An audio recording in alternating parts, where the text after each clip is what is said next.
სხეულ შეუძლია იტვირთოს სიყვარულის ნიშნები. გახსოვთ ქრისტე რო აღდგება მკვდრეთი, მისში ხო ყველაფერი აბსოლუტურად შეიცვალა. ის ხო ჩვენარი სხეული აღარ ქონდა. განხთობილი სხეულია, რომელსაც შეუძლია მარადულ ყოფიერებაში ღმერთთან ყოფნა. და უცებ ხედავთ სახარებაში რომ მას ეს ჭრილობები ეტყობა.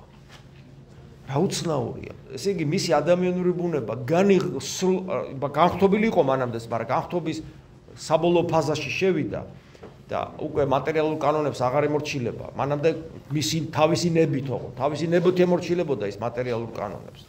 თორე ისე მას მაშინაც შეეძლო არ დამორჩილებოდა წყალზე დადის და ასე შემდეგ ბევრი ნიუანსი აღარ ჩაუღმავდები.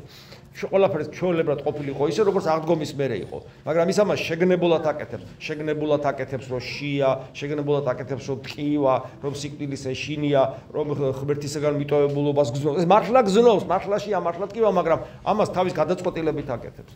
ემორჩილება სიკვდილს და შემოსულ სიკვდილს მერე კლავს თავის სიცოცხლით.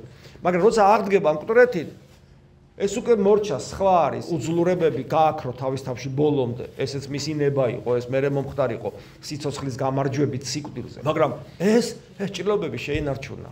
რა საინტერესოა, ხო? ამას ძალიან სერიოზული ის აქვს. ეს არის სიყვარულის ნიშნები, საიდანაც საღვთო ნათელი გამოსჩვივის. ეს ჩვენთვის დაიტოვა და რომ ჩვენ არასოდეს დაგვავიწყდეს. რომ ბედნიერები ვიქნებით სასუფეველოში, გონება მიუწვდომელ სიხარულში ვიცხოვრებთ, ქრისტეს რომ დავინახავთ და ჩვენ სულ მისკენ გვექნება მზერა მიშვერილი, არასოდეს დაგვავიწყდეს, რომ ეს დიდებულება მას რო ჩვენ ვუყვარვართ, იმიტომ გვაქვს და იმ სიყვარულის ნიშნები ჩვენ თვალწინ იქნება ყოველთვის.